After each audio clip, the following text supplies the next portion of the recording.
តើអស់លោកស្រីគាំទ្រទេបើសិនជាគាំទ្រសូមលើកដៃបាទអរគុណ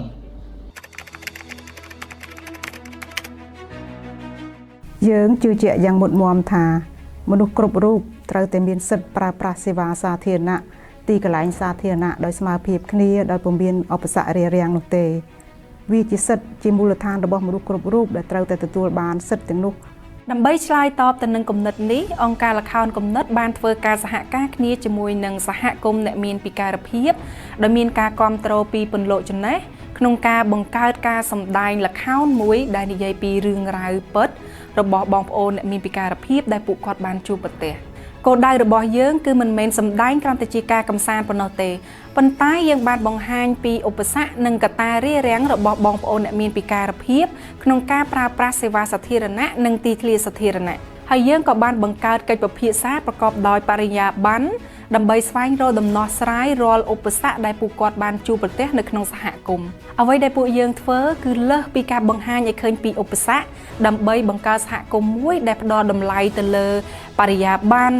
សមធម៌ដោយគ្មាននរណាម្នាក់ត្រូវបានគេទុកចោល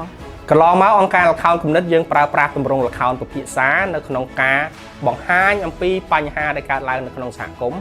ហើយតាមរយៈការសម្ដែងគឺយើងផ្ដល់សិទ្ធិពេញលេញទៅដល់ទស្សនិកជននៅក្នុងការឡើងមកចែករំលែកអំពីដំណោះស្រាយរបស់ពួកគាត់នៅក្នុងកម្រិតបុគ្គលប៉ុន្តែបច្ចុប្បន្ននេះយើងឈានចូលទៅដល់កម្រិតថ្មីមួយទៀតដោយយើងនឹងសាកល្បងនៅក្នុងការប្រើប្រាស់ទម្រង់ល្ខោនមួយយ៉ាងដែលមានឈ្មោះថាល្ខោននីតិកម្មខុសពីល្ខោនពិភាក្សាដែលយើងពិនិត្យមើលទៅលើការផ្លាស់ប្ដូរជាលក្ខណៈបុគ្គលល្ខោននីតិកម្មគឺយើងមើលទៅលើរចនាសម្ព័ន្ធគឺយើងមើលទៅលើចន្លោះប្រហោងនៃផ្លូវច្បាប់ឬក៏គោលនយោបាយដែលមានស្រាប់នៅក្នុងប្រទេសរបស់យើងថាតើគោលនយោបាយទាំងនោះនៅមានចន្លោះប្រហោងនៅកន្លែងណាមួយឬក៏មានភាពមិនទាន់ស៊ីចង្វាក់គ្នានៅត្រង់ណាតាមរយៈការសម្ដែងល្ខោនរឿងឯករាជ្យនេះគឺយើងបានបង្កើតជាវេទិកាពិភាក្សាដែលមានភាពចម្រុះនិងប្រកបទៅដោយបរិញ្ញាបត្រពេញលេញហើយជាពិសេសគឺយើងមានការចូលរួមពីអ្នកជំនាញទៅលើគោលនយោបាយពិការភាពផងដែរការចែករំលែកមតិយោបល់និងដំណោះស្រាយដែលចេញពីមាត់សហគមន៍ផ្ទាល់ដំណោះស្រាយទាំងអស់នោះអ្នកជំនាញគោលនយោបាយបានយកមកចងក្រងនិងធ្វើការប្រៀបធៀបទៅលើគោលនយោបាយដែលមានស្រាប់និងគាត់ផ្ដល់ជាគំនិតយោបល់2ឬ3ចំណុចដែលជាធាតុចូលដ៏មានសារៈសំខាន់សម្រាប់រាជរដ្ឋាភិបាលនៅក្នុងការធ្វើវិសោធនកម្មឬក៏កែសម្រួលគោលនយោបាយនោះដើម្បីធានាថាគោលនយោបាយជាតិពិតជាឆ្លើយតបទៅនឹងតម្រូវការចាំបាច់របស់អ្នកសហគមន៍និងប្រកបទៅដោយបរិញ្ញាបត្រពិតប្រាកដ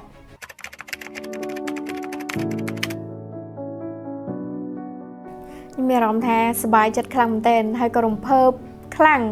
ដែលឃើញមានអ្នកចូលរួមទស្សនាច្រើនដូចជាខាងអាជ្ញាធរបងដែលមានពិការភាពនិងអ្នកជំនាញខាងគោលនយោបាយហើយខ្ញុំមានមោទនភាពសម្រាប់ខ្លួនឯងដែលបានបញ្ចេញសម្លេងជំនួសឲ្យបងដែលមានពិការភាពផ្សេងទៀតចំពោះអារម្មណ៍ខ្ញុំនៅថ្ងៃនេះពេលដែលឃើញទស្សនវិជ្ជាសម្ដែងផ្សេងគឺខ្ញុំមានអារម្មណ៍ថាសោកសៅជាមួយនឹងបងដែលមានពិការភាពគាត់មានទុក្ខលំបាកផ្សេងជាពិសេសគឺការប្រើប្រាស់សេវាសាធារណៈដូចជាបន្ទប់ទឹកទាំងនៅកន្លែងសាធារណៈនិងនៅសាលារៀនជាដើមអញ្ចឹងខ្ញុំគិតថាពួកគាត់គួរគប្បីនឹងទទួលបានឱកាសដូចយើងទាំងអស់គ្នាដែរហើយមិនថាគាត់ជាជនពិការឬក៏អ្នកណាទេគឺត្រូវទទួលបានសិទ្ធិស្មើគ្នាអញ្ចឹងខ្ញុំសង្ឃឹមថាការចូលរួមពិភាក្សាថ្ងៃនេះនឹងរកដំណោះស្រាយជួយពួកគាត់ឲ្យបានល្អជាងមុនជាលើកទី1ដែលខ្ញុំបានមកចូលរួមក្នុងកម្មវិធីរបស់ល្ខោនគំនិតដែលសម្ដែងដោយអង្គការហ្នឹងគឺមានអត្ថន័យជ្រាលជ្រៅបំផុតដែលខ្ញុំភើបពេលដែលឃើញខ្ញុំមិននឹកស្មានថាកម្មវិធីហ្នឹងល្អដល់ថ្នាក់ហ្នឹងឯងទី1គឺបានបង្ហាញពីការផ្ដល់ឱកាសឲ្យជនពិការដែលមានបំណងបញ្ចេញមតិយោបល់សំណូមពរចូលដល់ក្នុងវេទិកាដើម្បីឲ្យឮដល់អាជ្ញាធរឲ្យដឹងថាតើការលំបាករបស់ជនពិការកម្ពុជាយើងសប្តាហ៍ថ្ងៃនេះមានអ្វីខ្លះហើយត្រូវដោះស្រាយដោយវិធីណាសម្រាប់ខ្ញុំអត់ដែរគិតទេថាកម្មវិធីនេះវាមានអត្ថប្រយោជន៍ច្រើនទី1យើងអាចយល់ដឹងអំពីជនដែលមានពិការភាពបើនិយាយទៅលើកទី1ឯងប៉ុន្តែ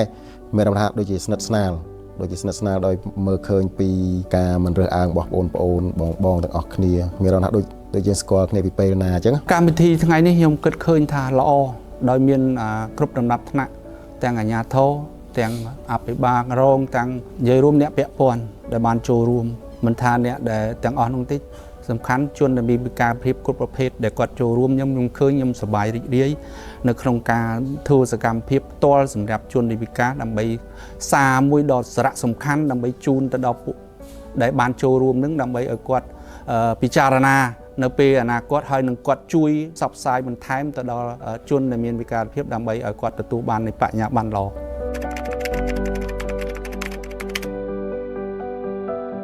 ចំពោះការរួមបញ្ចូលអ្នកដែលមានពិការភាពគឺមានសារៈសំខាន់មែនទែនព្រោះថាគាត់គឺជាចំណែកមួយដែលជួយឲ្យសង្គមយើងមានការអភិវឌ្ឍនិងរីកចម្រើនដូចគ្នាដែរនៅតាមបណ្ដាហាងធនាគារឬក៏ភោជនីយដ្ឋានផ្សេងៗហ្នឹងគួរឲ្យមានផ្លូវឡើងឲ្យស្រួលនេះជាចំណុចដែលយើងចង់បានបំផុតសម្រាប់ជនពិការការរួមបញ្ចូលមានសារៈសំខាន់ខ្លាំងព្រោះវាជាសិទ្ធិមនុស្សទូទៅការរួមបញ្ចូលមានន័យថាមិនទុកនរណាម្នាក់ឲ្យឯកាឧទាហរណ៍ដូចខ្ញុំជាដើមប្រើប្រាស់រទេះមានឧបសគ្គច្រើនក្នុងការបម្លាស់ទីក្នុងការធ្វើដំណើរចេញទៅខាងក្រៅការរួមបញ្ចូលអាចធ្វើឲ្យខ្ញុំអង្គុយនិយាយគ្នាជាមួយគេបានខ្ញុំអាចនិយាយអំពីឧបសគ្គនិងបទពិសោធន៍របស់ខ្ញុំទៅកាន់គេអាចនិយាយអំពីឧបសគ្គនិងបទពិសោធន៍របស់គេមកកាន់ខ្ញុំបានដូចគ្នា